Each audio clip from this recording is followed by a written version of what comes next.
If you're a man in a relationship or just dating, this video could save you years of pain, heartbreak, and wasted energy. Today, we will go into 5 alarming things a woman might say that should make you stop everything and consider walking away. These aren't minor red flags. These are sirens warning you of deep-rooted issues that could destroy your peace, your confidence, and your future. Stick around, because number 5 might shock you the most. 1. My ex was crazy. The mask of the perpetual victim. At first glance, this might sound harmless, maybe even a little relatable. After all, who hasn't had a rocky relationship in the past? Most of us have dealt with difficult exes or emotionally charged breakups. So when a woman casually drops, "My ex was crazy," it might just slide past your radar. But if you hear it more than once, especially if she repeats it often or brings it up unprovoked, you need to stop and seriously reflect. Why is she saying this? And more importantly, why is she still stuck on it? Let's break it down. Imagine you're on a few dates with someone, and every time you talk about relationships, she circles back to her ex. Not just in passing, not just as background context, but with a burning passion, pointing fingers, throwing blame. He was controlling, he was manipulative. He destroyed my life. Now, here's the thing, those situations can be real. Abuse and toxic behavior are real, and it's important not to invalidate someone's trauma. But here's the catch. Someone who has genuinely healed doesn't constantly reopen the wound. They don't live in that emotional loop, especially not with a new person. When someone says all their exes were crazy, it's often a red flag for one critical reason. They may not be taking any accountability for their own role in those relationships. Because let's be honest, no relationship falls apart because of one person alone. Even in the most toxic dynamics, there are things to learn, habits to unlearn, and wounds to take responsibility for. But here's what's more concerning: when she paints every ex as a monster, she's not just retelling history, she's rewriting it. She's controlling the narrative. And guess what happens if things go wrong between you two? You'll become the next chapter in her "all my exes are insane" story. Now, here's where it gets deeper. She may even use this crazy ex narrative as a license for her own toxic behavior. Maybe she flirts with other men and justifies it with, "I was smothered in my last relationship. I deserve to feel free now." But that's not healing. That's projecting. That's unresolved baggage being dumped into your emotional living room. On the flip side, a woman with emotional maturity sounds more like this. "Yeah, my last relationship wasn't great. We both made mistakes, and I've done a lot of work since then to grow." Now that's a green flag. That shows self-awareness, growth, and the emotional readiness to build something real. So remember, when she says, "My ex was crazy," she might not be warning you about him. She might be warning you about herself. 2. If you really loved me, you would. Love shouldn't sound like a threat at first. It sounds innocent, maybe even romantic. A phrase wrapped in emotion, whispered during an argument, or dropped in the middle of a conversation. "If you really loved me, you would." It sounds like a plea for affection, but make no mistake, this is one of the most emotionally manipulative sentences someone can use. It's a trap, a guilt-laced dagger disguised as love. "If you really loved me, you'd stop talking to your female coworkers. If you really loved me, you'd spend every single weekend with me. If you really loved me, you'd buy me that phone, even if it puts you in debt."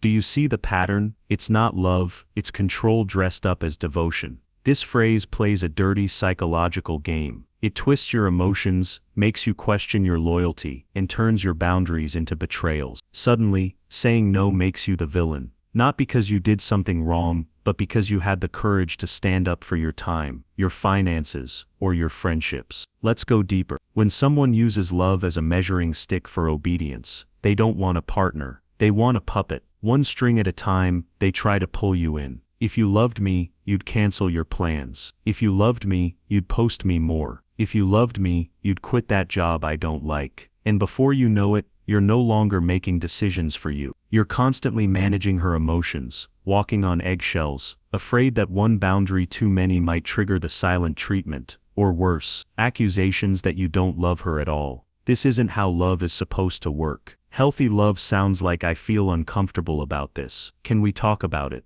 I miss you, let's plan more time together. I'm feeling a bit insecure. Can we figure this out together?" That's vulnerability. That's communication. That's real intimacy. But if you really loved me, you would. That's emotional blackmail. That's manipulation. That's a red flag waving in neon lights. So the next time someone tries to measure your love by your obedience, remember this. True love respects your no just as much as your yes. 3. All men are the same, and you'll never be seen for who you are. At first it sounds like she's just venting, maybe even joking. All men are the same. It's a phrase tossed around casually, especially after a heartbreak or disappointment. But don't brush it off too quickly. When a woman says this and believes it, it reveals something deeper, a worldview shaped by pain, but driven by assumption. Here's the problem. When someone believes that all men are cheaters, liars, emotionally unavailable, or only want one thing, they don't enter relationships with openness. They enter with suspicion. That means you're guilty until proven innocent. And no matter how loyal, honest, or emotionally present you are, it will never be enough. She'll second-guess your compliments. She'll scan your messages for signs. She'll assume you're hiding something, even when you're just tired. And slowly your relationship will stop feeling like love and start feeling like a courtroom. You'll constantly be on the defensive, trying to prove that you're not like the rest. And that gets exhausting. What's even worse, when she uses that belief to justify her own toxic behavior. Since all men are the same, I'm going to treat you the way I wish I'd treated my ex. That's not love. That's projection. That's punishment. You are not a placeholder for someone else's pain. You are not responsible for crimes you didn't commit. And you definitely don't deserve to be in a relationship where your character is doubted by default. A healed mindset sounds like this. I've been hurt before, but I know not every man is the same. I want to move forward with trust. That's maturity. That's growth. That's a person ready to love again. But if she's stuck in a mindset where all men are enemies, she won't be able to see you clearly. Only the ghost of her past. And if she can't see you for you, she can't love you right. 4. You're too sensitive, and how that phrase silently destroys your voice. Let's make one thing clear. Feeling something deeply is not a flaw. It's not weakness. It's not drama. It's human, and in a relationship it's necessary. So when a woman tells you, you're too sensitive right after you open up or express a boundary, understand this. She's not offering feedback. She's silencing you.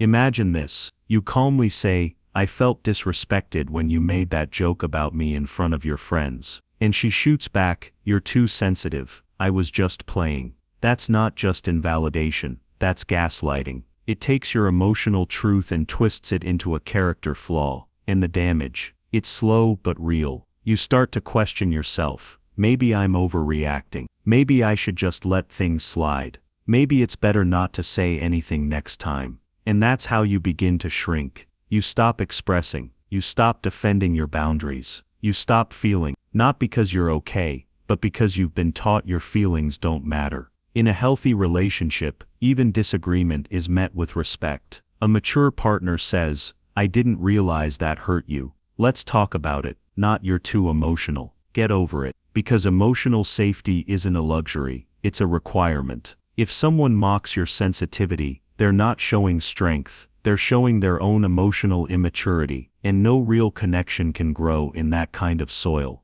You deserve someone who leans in when you speak. Not someone who laughs or rolls their eyes. Because the moment you start hiding your feelings to keep the peace, you've already started losing yourself. 5. I'm not like other girls. The hidden red flag in disguise. At first it might sound charming. I'm not like other girls. She says it with a playful smirk, a hint of mystery, and you think, she's different, special, one of a kind. But pause. What is she really saying? More often than not, this phrase isn't about uniqueness. It's about superiority. It's not, I'm my own person. It's other women are less than, and I want you to agree. That's not confidence. That's a quiet form of division, and sometimes manipulation. Here's how it plays out. She downplays or insults other women. Your female friend is way too needy. She distances herself from her gender. I don't have female friends. Girls are just full of drama. She subtly turns you against women you care about. Your sister is too involved in your life. It's not about being different. It's about control, and sometimes deep insecurity masked as confidence. And worse, it plants the seed of isolation.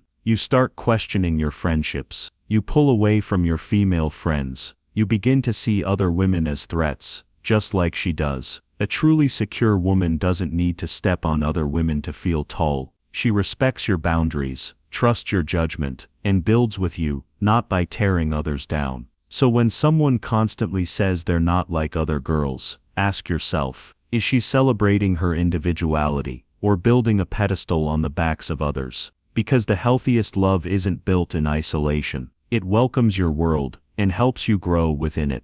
These 5 phrases aren't just harmless words. They're signs of something deeper: emotional immaturity, insecurity, manipulation, sometimes even narcissism. A healthy relationship should nourish you, not leave you walking on eggshells. So if a woman consistently speaks this way, don't make it your mission to fix her. Make it your mission to protect your peace. Watch the patterns, not the promises. Believe the behavior, not just the apologies. And most importantly, trust your gut. It often knows the truth before your mind does. Your peace, your self-respect, and your emotional safety are not negotiable. Choose partners who honor them, not ones who chip away at them. If this hit home, don't forget to like, drop a comment, and subscribe. More real talk on relationships, red flags, and emotional clarity, right here.